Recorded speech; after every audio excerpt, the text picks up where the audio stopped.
Okay, I'm working in the same project folder as this morning. Here's my pair cam and my hex cam from this morning. I've also got the eccentric cam that we're also going to use for the second part of this activity.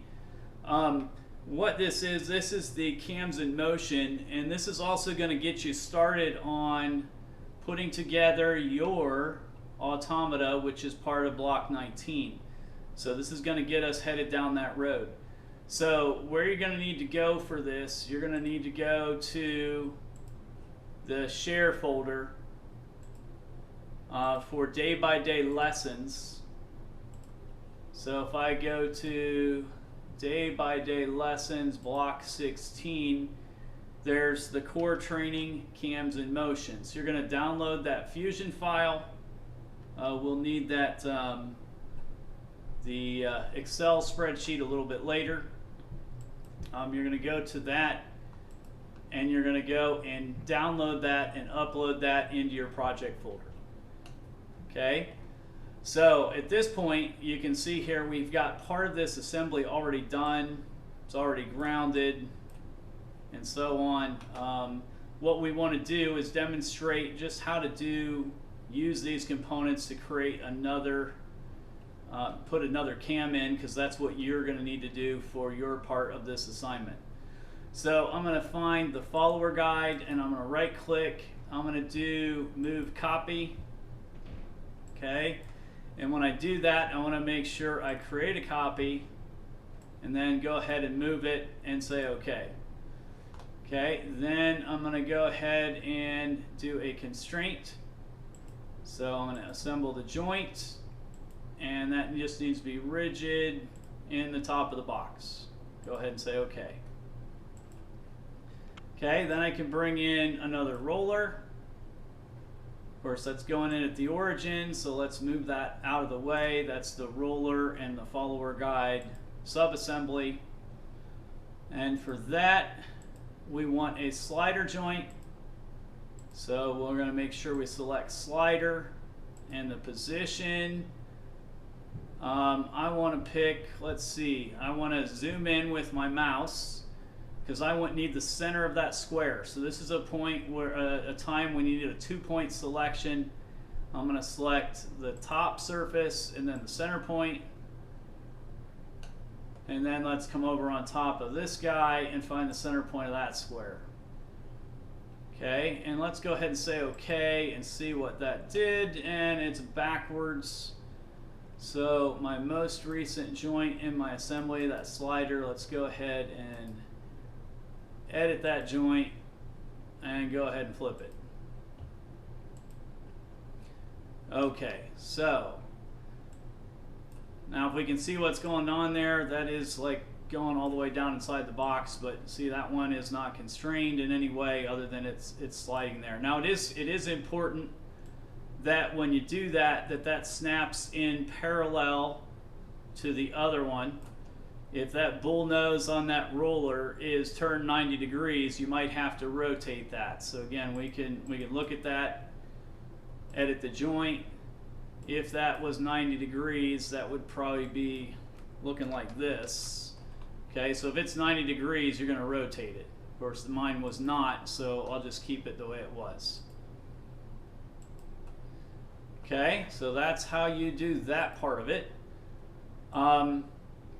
So now we have another follower guide, a follower, and a roller subassembly.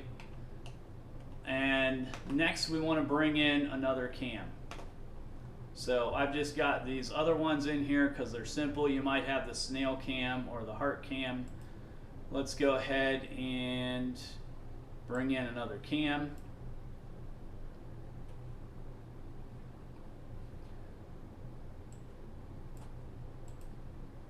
Go ahead and say OK. And I just moved it out of the way. We'll do a joint. Again, what we want to make sure we're at the center point, so I'm going to point at the edge of the circle.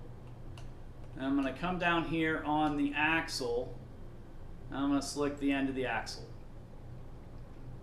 Okay, now I don't want a slider joint.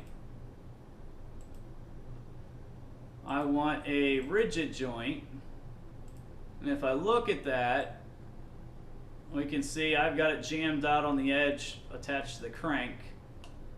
So what I need to do is offset that, and it's not super critical where it's at exactly. I just want to make sure it's below my other roller. So I'll go ahead and drag that over, say OK.